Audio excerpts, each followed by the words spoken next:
నమస్తే. లంబాడి వర్సెస్ ఆదివాసి ఇద్దరు రెండు వైపుల నుంచి ఆత్మగౌరవ సభలు సమావేశాల పేరుతో ఎవరి దారిలో వాళ్ళు వెళ్తున్నారు. కలిసి పనిచేసి రాజ్యాధికారం దిశగా అడుగులు వేయాల్సిన ఈ వర్గాలు ఎందుకు కొట్లాడుతున్నాయి? ఈ కొట్లాటకు కారణం ఏంటి? ఆదివాసీ సంఘాలు అంటున్నాయి ఈ లంబాడీలు మధ్యలో వచ్చారు, వాళ్ళు ఓబీసీ జాబితాలో ఉన్న వాళ్ళు 1970s 76లో అక్రమంగా ఈ ఎస్టీ జాబితాలోకి వచ్చారు, వాళ్ళని తొలగించాలి, మమ్మల్ని తొలగిస్తే ఖబర్దారని ఇటు లంబాడీలు ఆత్మగౌరవ సభలు సమావేశాల పేరుతో వాళ్ళు వాళ్ళ వాదాన్ని చాలా గట్టిగా వినిపిస్తున్నారు. ఏం జరుగుతున్నది మాట్లాడదాం ఈ అంశం మీద. నా ముందు కాంగ్రెస్ సీనియర్ నాయకులు, ముఖ్యంగా ఈ ఎస్టీ రిజర్వేషన్ అంశంలో చాలా కీలకంగా వ్యవహరించిన లంబాడీల హక్కుల కోసం కొట్లాడుతున్న రవీందర్ నాయక్ గారు ప్రస్తుతం నా ముందున్నారు. మాట్లాడదాం. సార్ నమస్తే.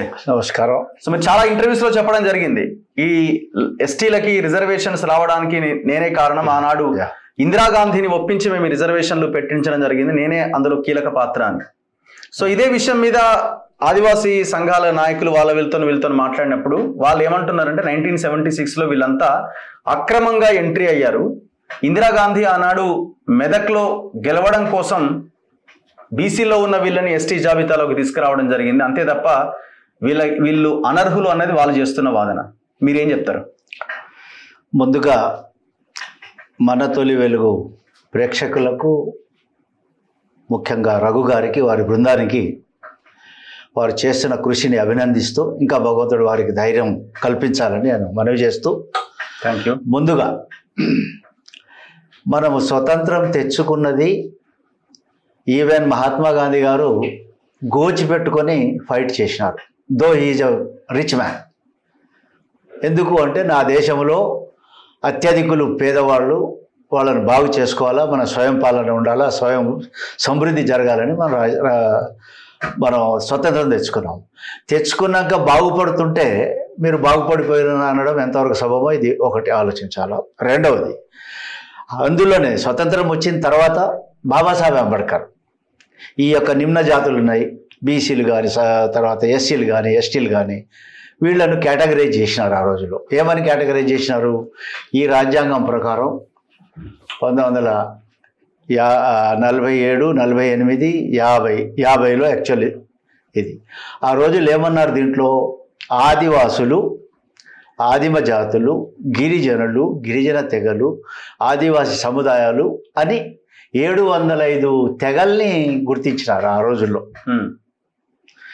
ఈరోజు 2025లో ఇప్పుడు 740 తెగలు ఉన్నాయి. ఇవన్నీ ఆదివాసులు, గిరిజనులు, గిరిజన తెగలు, గిరిజన సముదాయాలు, అందరూ. ఇందులో ఆదివాసులు వేరు, గోండులు వేరు, లంబడోళ్ళు వేరు, ఎరకలాస్ వేరు అనేది శుద్ధ తప్పు. దీన్ని మాధ్యమాలు కూడా గుర్తించాలని, ఇంటెలెక్చువల్స్ గుర్తించాలని, ఆదివాసులు వేరు, లంబాడీలు వేరు అనే దాన్ని ఇప్పటి నుంచి మర్చిపోవాలని నేను విజ్ఞప్తి చేస్తున్నా. ఒకటి.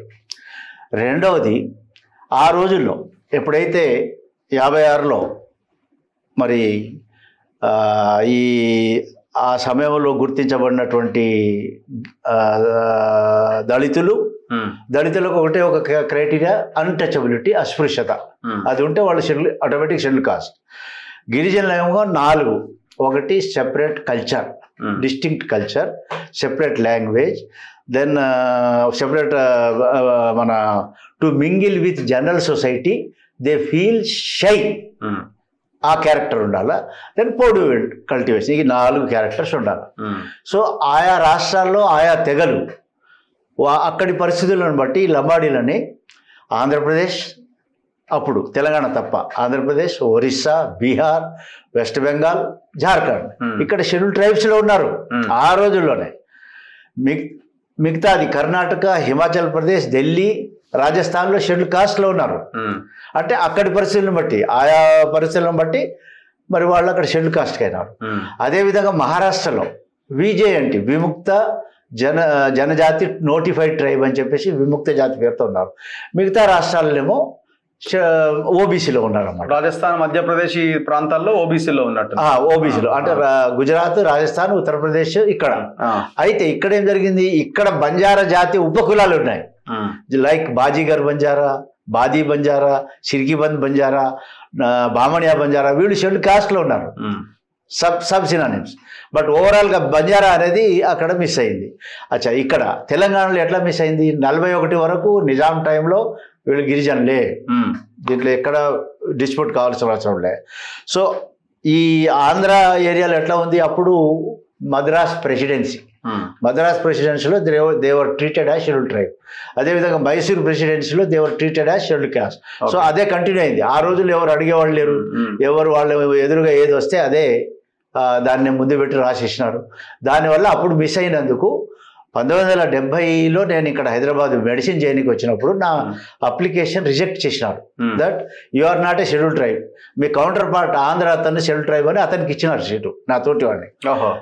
సో నాకు ఎందుకు ఇవ్వలేదని నేను ఆ రోజు సంగం లక్ష్మీబాయి గారని సోషల్ యాక్టివిస్ట్, రాజ్యసభ సభ్యురాలు, ఇందిరాగాంధీ గారికి చాలా దగ్గర. సో వారిని పోయి చెప్పిన, అమ్మాయి నా తోటి మా వాడే మాకు రిలేటివే, అతనికి వచ్చింది, నాకు రాలేదు. అప్పుడు మా మిత్రుడు సత్యం అని ఉండే, అతను ఆమె దగ్గర తీసుకెళ్ళి అక్కడి నుంచి పోయి ఇందిరాగాంధీని కలిసినాం 1970. కలిసి ఆమెతో ఇది వివరించిన, అమ్మ నువ్వు నిన్నగాక మొన్న 69లో ఇంతమంది చచ్చిపోయారు మా వాళ్ళు మూమెంట్లో, తెలంగాణ ఇవ్వమంటే ఇవ్వకపోతే, ఇదే దీస్ ఆర్ ది వర్డ్స్ నేను హిందీలో టూటిపుటి హిందీలో, ఇంతమంది చచ్చిపోయినారు, తెలంగాణ ఇవ్వలేదు మీరు, మరి నా జాతిని 2 రకాలుగా ఎందుకు మీరు విభజించినని అడిగిన. అప్పటికి నాకు తెలియదు ఈ ప్రెసిడెన్సీ అదంతా తెలియదు. అడిగితే అరే ఐసా కేసా అని ఇట్లా కొట్టినాం, ఐసా కేసా అంటే అని జియో చూపించినాం. ఏమన్నది జియోలో? Throughout the state of Andhra Pradesh Banjara, Lambadi, Sugali, Yerukalas are in ST list except Telangana. తెలంగాణలో మీరు బీసీలోనే ఉన్నారు, ఎస్టీలో లేరు అనేది అప్పుడు ఇచ్చిన జియో. ఇది GO except in Telangana. So అప్పుడు భాషా సంయుక్త రాష్ట్రాలు ఒకటైనప్పుడు మన నిజాం స్టేట్లో ఉన్నటువంటి 5 జిల్లాలేమో మహారాష్ట్రలో కలిసిపోయినాయి, అదేవిధంగా 4 జిల్లాలేమో కర్ణాటక కలిసిపోయినాయి, మిగతాది రాయలసీమ వాళ్ళు ఆటోమేటిక్గా. అయితే తెలంగాణ ఉండిపోయింది. ఆ రోజు కూడా ఎవరైనా మాట్లాడి ఉంటే అయిపోయేది అది. ఆ రోజు ఈ మన నిజాం పాలన అంతమైనప్పుడు ఆ ఎంట్రీ రాలే. That has happened. సో వీళ్ళు ఇప్పుడు మీరు పైనుంచి వచ్చినారు వలసవాదులు జరిగింది మిస్టేకేనా? అది మిస్టేక్, అది ఆ ఎంట్రీ రాలే. ఇప్పుడు కొన్ని రాష్ట్రాల్లో మీరు బీసీలో ఉన్నారు, అట్లాగే తెలంగాణలో కూడా మీరు బీసీలే. దానికి ఆయా రాష్ట్రాల భౌగోళిక పరిస్థితులు, ఆ కులాల వృత్తులను బట్టి వాళ్ళు, ఇక్కడ భౌగోళిక పరిస్థితులు కూడా దానికి అనుగుణంగానే ఉన్నాయి, అందుకే బీసీలోనే ఉండాలి వాళ్ళు నిర్ధారించడానికి. దానికి దేని TCR TI tribal research culture institute వాళ్ళందరినీ కన్సల్ట్ చేసినారు. అయితే ఇప్పుడు ఏమంటున్నారు వీళ్ళు, మీరు దొడ్డిదారిన వచ్చిందన్నారు. చట్ట సవరణే జరగలేదు 1976లో, ఇదంతా ట్రాష్ అని అంటున్నారు, ఇదంతా ఫ్రాడ్ అని అంటున్నారు. ఇప్పుడు ఒక బాధ్యత కలిగినటువంటి కేంద్ర ప్రభుత్వం ఏది దీంట్లో తీసుకుంటుంది అంటే లైన్లో, ఒకటేమో నేషనల్ ఎస్టీ కమిషన్ అన్న రికమెండ్ చేయాలా, లేకుంటే స్టేట్ గవర్నమెంట్ రికమెండ్ చేయాలా, లేక కేంద్ర ప్రభుత్వం డైరెక్ట్లీ ఆ అవసరాన్ని బట్టి, అవసరాల రీత్యా వాళ్ళు ఒకవేళ ఒక కమ్యూనిటీ ఈ విధంగా పొలిటికల్లీ, ఎకనామికల్లీ, ఎడ్యుకేషనల్లీ వాళ్ళు బ్యాక్వర్డ్ అయ్యి నిజంగా అడవులలో ఉంటే వాళ్ళను they can take a decision in the cabinet. So అటువంటి క్యాబినెట్ డెసిషన్ తీసుకున్నారు ఎక్కడ ఢిల్లీలో. అప్పటికే చెన్నారెడ్డి గారు రీజనల్ తెలంగాణ రీజనల్ బోర్డుకి చైర్మన్ ఉన్నాడు, ఆయన రికమెండ్ చేసినారు, వెంకటరావు గారు రికమెండ్ చేసినారు. ఇక్కడ నుంచి రికమెండ్ అయిపోయింది. అక్కడికి పోయిన తర్వాత వీటన్నిటిని కూడా కలుపుకొని అప్పుడు ఇందిరాగాంధీ గారు 6 ఏళ్ళు మేము పోరాటం చేసినాం, ఢిల్లీకి రావడం పోవడం. అంత పేదవాళ్ళు అప్పుడు నా ఎంబడి, ఏది కల్వకుర్తి నేనే లీడర్ అంటే నాకన్నా ముందు చేసినారు. పాపం వాళ్ళేమో ఈ ట్రిక్ పట్టించుకోలేవాళ్ళు, ఎట్లా వాళ్ళకి తెలియలే. ఏరియా రిస్ట్రిక్షన్ రిమూవ్ చేయాలా, కొత్తగా ఇంక్లూడ్ కాదు ఇది, ఈ simple area removal of area restriction. అది తెలియక పెద్దవాళ్ళు కూడా ఫైట్ చేసినారు. అది నా టైంలో అది మెటీరియల్ అయ్యింది. అయితే ఎట్లా అప్పుడు నా ఎంబడి దేవరకొండ, మరి ఇబ్రహీంపట్నం, మహేశ్వరం, మన జడ్చర్ల, కల్వకుర్తి, వికారాబాద్, షాద్నగర్ వీళ్ళు లేబర్స్ ఇక్కడ, వాళ్ళని పట్టుకొని ఈ మూవ్మెంట్ మేము బాగా. ఇప్పుడు ఇక్కడ రాజ్యాంగ సవరణ జరగలేదు, అదే చెప్పబోతాం, వాళ్ళు అనే క్వశ్చన్ అదే చెప్పినాము. సో మేము అంతా కలిసి పోరాటం చేసినాక అక్కడ కేంద్ర ప్రభుత్వము రెజల్యూషన్ పాస్ చేసింది. ఏది క్యాబినెట్ పాస్ చేసిన తర్వాత ప్రెసిడెంట్ కాన్సెంట్ అయింది. తర్వాత బిల్లు ప్రిపేర్ చేసినారు home ministry. Next day bill ప్రవేశపెట్టారు. అక్కడే ఉన్నా నేను, బిల్లు పాస్ అయిన రోజు కూడా అక్కడే ఉన్నా. ఎందుకంటే అంటే ఇంకొకటి అప్పుడు కొంతమంది వ్యతిరేకం చేసినారు. ఏమని వ్యతిరేకం? దీనికి వ్యతిరేకం చేయలే. సిమిలర్ ఇష్యూస్ మా స్టేట్లో కూడా ఉన్నది. ఇట్లే ఒక చోట ఒక జిల్లాలో ఎస్టీ ఉన్నారు, ఒక జిల్లాలో కూడా లేరు. జిల్లాది కూడా డిఫరెన్స్ ఉంది. కొన్ని జిల్లాల్లో ఒక కమ్యూనిటీ, ఇప్పుడు మన దగ్గర కటిక కమ్యూనిటీ ఉంది, ఇక్కడ బీసీ. వేరే Rajasthan, Karnataka they are SC. అంటే ఆ వృత్తిని బట్టి అక్కడ పరిస్థితిని బట్టి చేసినారు అది. సో ఆ విధంగా బిల్లు కంప్లీట్గా పాస్ అయిన తర్వాత నోటిఫై చేసినారు. నోటిఫై చేసినాక జియో ఇష్యూ చేసినారు 77లో. సో అది ప్రాపర్గా జరిగింది తప్ప వీళ్ళు చెప్పడం అది రేపు గవర్నమెంట్ చెప్తుంది కదా దాన్ని. మెదక్ ఎంపీ ఎలక్షన్ల కోసం ఆ రోజు గెలవడం, మెదక్ ఎలక్షన్ 80 మేము చేసిన పోరాటం 70 నుంచి 76 వరకు. అదే 77లో అయింది. ఇక తర్వాత ఎలక్షన్ ఆమెకు సంబంధమే లేదు. 77లో మొరార్జీ దేశాయ్, 77లో మొరార్జీ దేశాయ్ ప్రైమ్ మినిస్టర్. ఆమెనేమో 76లోనే మా బిల్లు యాక్ట్ పాస్ అయింది.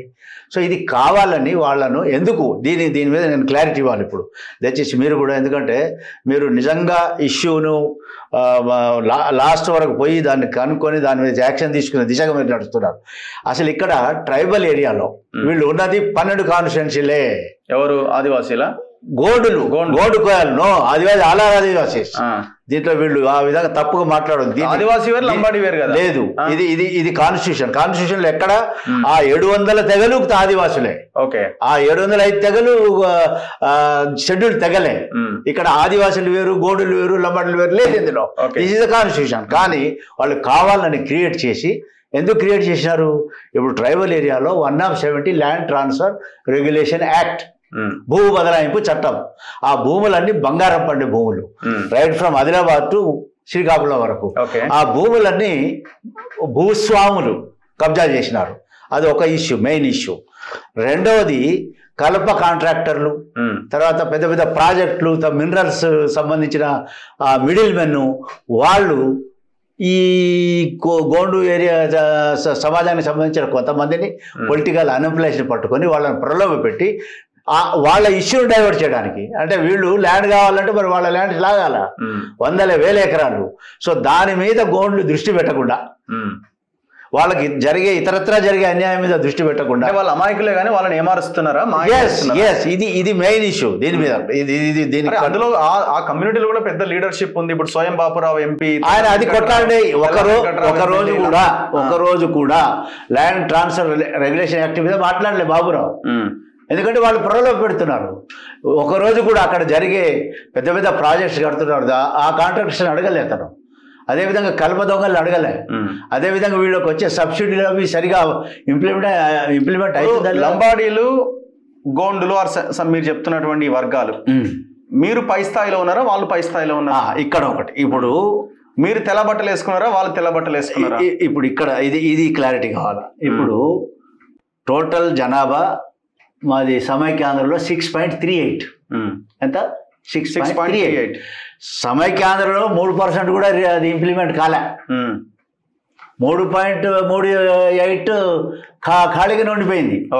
ఇప్పుడు 10%. సోనియా గాంధీ గారు తెలంగాణ ఇచ్చినాక 10% పెరిగింది. ఎట్లా పెరిగింది? అప్పుడు రేవంత్ రెడ్డి గారు పార్లమెంట్ మెంబర్ ఎక్కడ? ఢిల్లీలో. ఆ మరుగునటువంటి ఫైల్ని కేసీఆర్ అయిన అతను పెండింగ్ పెట్టినందుకు ఆ ఫైల్ని బయటకు లాగి మళ్ళీ మేము కోర్టుకు పోయి డైరెక్షన్ తెచ్చుకొని 10% వచ్చింది. ఇప్పుడు ఆ 10%లో 6% ఇక ఫిలప్ కావాల్సి ఉంది.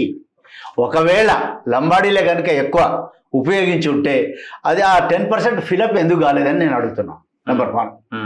అయితే దీన్ని నేను ఇప్పుడు వీళ్ళు ఉన్నది 12 స్థానాల్లో, మేముంది 90 స్థానాల్లో. దీని సంఖ్య ప్రకారం వాళ్ళు కేవలం 2.5% మాత్రమే. మేము లేనప్పుడు వాళ్ళు 2.5%. 2.5% అంటే 2 లేక 3 ఎమ్మెల్యేలు కూడా కారు వాళ్ళు.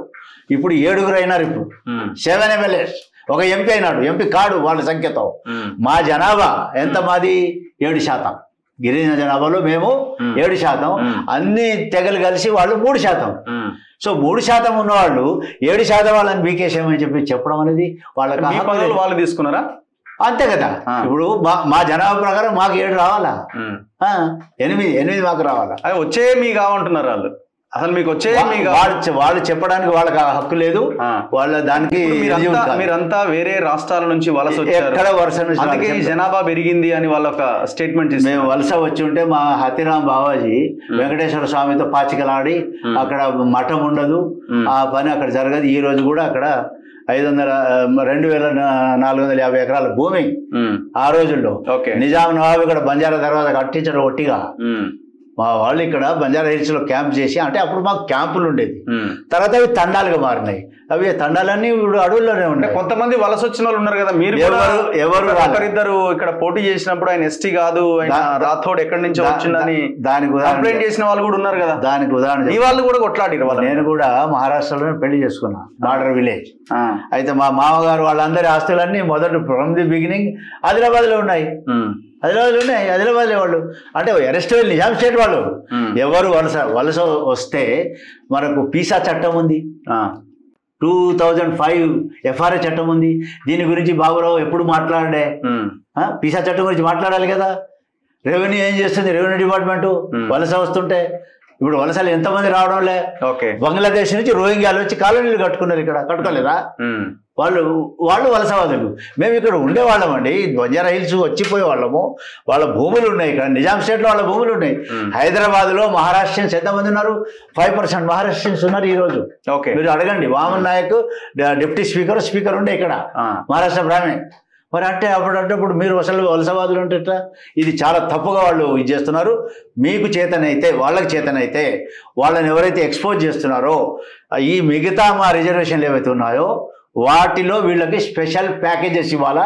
గోండు కోయిలకు అన్యాయం జరిగిందని నిర్ధారణ జరిగితే వాళ్ళకి అందులో స్పెషల్ ప్యాకేజ్ ఇవ్వాలా. ఇప్పుడు వాళ్ళు వర్గీకరణ కూడా ఒప్పుకునే సమస్య లేదు. వాళ్ళు దేనికి ఒప్పుకునే అవసరం లేదు. మీరు వర్గీకరణ మేము కొట్లాడతామండి. వాళ్ళకి ఏం కావాలో ఇప్పుడు వీఆర్ ఫైటింగ్ నౌ. మీరు 170 ల్యాండ్స్ రెస్టోర్ చేయండి వాళ్ళకు, మీరు వాళ్ళ జాబ్స్ వాళ్ళకి ఇవ్వండి. ఇప్పుడు మా ఏరియాలో మాకే ఉద్యోగాలు ఇవ్వాలి, ఆ ఉద్యోగాలు కూడా వీళ్ళే తీసుకుపోతున్నారని అంటున్నారు. ఏ ఏరియాలో ఎవరికి ఉద్యోగాలు రావాలో దానికి జీవోలు ఉన్నాయి, అది మేము ఫైట్ చేస్తాం అంటున్నాం వాళ్ళ గురించి. లంబాడీలు వీళ్ళు fight for the Gonds and Koya. వాళ్ళు అర్థం చేసుకోవాలా, ఇతరుల చేతుల్లో కీలుబొమ్మలు కావద్దు. మీరు సెలెక్ట్ కావడానికి యూపీఎస్సీ కానీ టీఎస్పీఎస్సీలో సెలెక్ట్ కావడానికి there is a training institute in Telangana. అందులో మీరు ట్రైనింగ్ పొందాలా. అంతకు ముందు కూడా మిమ్మల్ని అపాయింట్మెంట్ చేసి తర్వాత ట్రైనింగ్ ఇవ్వచ్చు. There is a provision. అవి ఏవి అడగకుండా ఎవరిని వచ్చి తీసేయమంటే ప్రతి ఒక్కరు ఒకరిని తీసేయమంటే అయిపోతుందా? ఇది సాధ్యమేనా? 90 కాన్స్టిట్యున్సీలు కూడా మేము ఖాళీగా ఉంటారా? కానీ మీరు తీసేయడం అనేది తప్పు.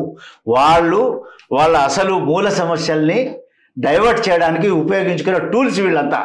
మమ్మల్ని బ్లేమ్ చేసే వాళ్ళంతా వాళ్ళ వాస్తవాలను గమనిస్తే అతి భయంకరమైన పేదరికము, నిరుపేదలు, అత్యంత నిరుపేదలు, కనీసం వ్యవసాయం కూడా చేయలేనటువంటి స్థితిలో ఉన్న గోండులు, కోయలు, ఇట్లాంటి వర్గాలన్నీ అటువైపు ఉన్నారు కదా. గోండు వాళ్ళతో కంపేర్ చేస్తే మీరు కొంత ఏమీ లేదు.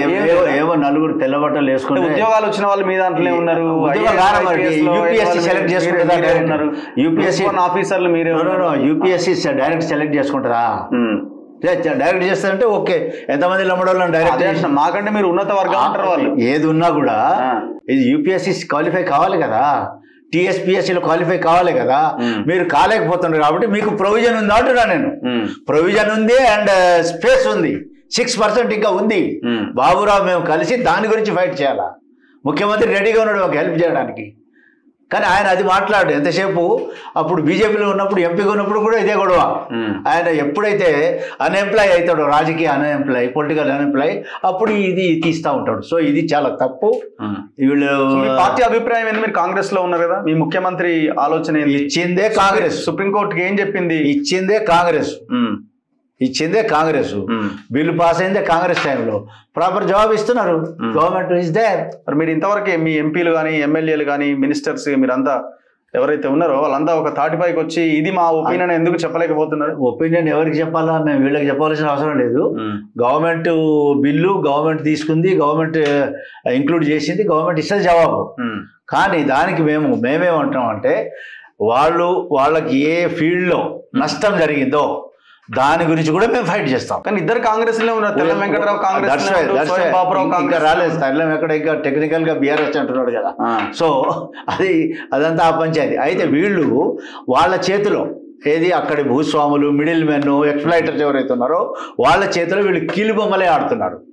ఇష్యూ ట్రైబల్స్ కాదు, issue 170 land transfer regulation act issue. అక్కడ వచ్చే సబ్సిడీలు వాటి గురించి ఇష్యూ, అక్కడ కన్స్ట్రక్షన్ అయ్యే పెద్ద పెద్ద ప్రాజెక్ట్స్ ఇష్యూ, వాళ్ళ కల్ప దొంగలు, ఇది అసలు వాళ్ళ ఇష్యూ ఇది. ఆ ఇష్యూని డైవర్ట్ చేయడానికి లంబాడీని బలి చేయవద్దు. అందుకని నేను ఇప్పుడు లంబాడీస్ని బంజారాస్ని కూడా కోరుకుంటున్నా, మీరు ఎక్కడెక్కడైతే ఉన్నారో ఈ గోండు కోయల ఇష్యూస్ని మీరు ఫస్ట్ ప్రియారిటీగా మనం సాల్వ్ చేసే ప్రయత్నం చేయాలి. మనంతా కలిసికట్టుగా వీళ్ళని మనం ఇంతకుముందు మన సోదర భావంతో ఉండేవాళ్ళు, మన 4 fathers నుంచి మనం అంతా కలిసిమెలిసి గోండు కోయలు కలిసిమెలిసి ఉన్నాం. వాళ్ళు ఉన్నది అక్కడ ఆదిలాబాద్ ఒక కొనకు వాళ్ళు ఉన్నారు, ఖమ్మంలో సగం ఖమ్మంలో వాళ్ళు ఉన్నారు. వీళ్ళంతా ప్రిడామినెంట్గా ఉన్నారు కదా. అయితే వీళ్ళ జనాభాలోనే కదా 10% వచ్చింది. Otherwise you are only 2 to 3%.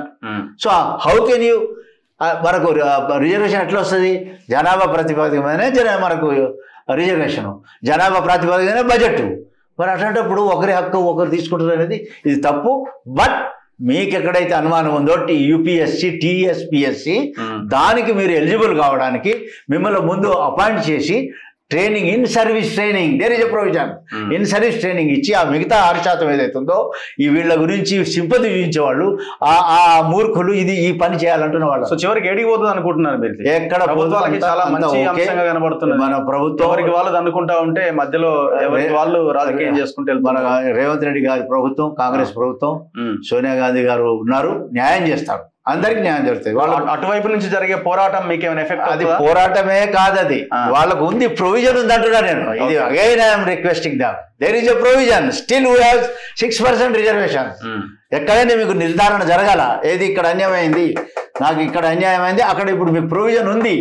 దాని గురించి మేము కలిసి కొట్లాడాలని లంబాడి నాయకులకి, బంజారా నాయకులు కూడా కోరుకుంటా. వాళ్ళని నెమ్మడి తీసుకోవాలి. చాలా మంచివాళ్ళు, వాళ్ళు అమాయకులు, వాళ్ళని ఎవరు ఎక్స్ప్లైట్ చేస్తున్నారు, వాళ్ళ ల్యాండ్స్ మీద దృష్టి పోకుండా వాళ్ళ బడ్జెట్ని తినేసేవాళ్ళు. లాస్ట్ టైం కేసీఆర్ గారిది నేను ఒక ఎగ్జాంపుల్ చెప్తా. 10 సంవత్సరాలు ఈ స్టేట్ బడ్జెట్ 25 లక్షల కోట్లు, 18 లక్షల కోట్లేమో అసెంబ్లీ అప్రూవ్ చేసింది, 8 లక్షల కోట్ల అప్పు, అంటే 25 లక్షల కోట్లు. దాంట్లో 10% ఎంత? 2,50,000 కోట్లు. ఎంత ఖర్చు చేసినాడు కేసీఆర్? ఏ మాత్రం చేయలేదు. అంత డైవర్టు, డైల్యూటు, కరప్షన్. అది మాట్లాడు మా బాబురావు. దాంట్లో ఏమైనా ఐటీడీఏలు పోయినాయి, ఆ టైంలో ఐటీడీఏలు పనిచేయడం లేదు, మాడా ప్రాజెక్టులు పోయినాయి, సబ్సిడీస్ పోయినాయి, మరి హాస్టల్స్ ఆశించుకులు అట్లే ఉన్నాయి. వాటి మీద ఈయన పోట్లాడాలా నేను సజెస్ట్ చేస్తున్నా.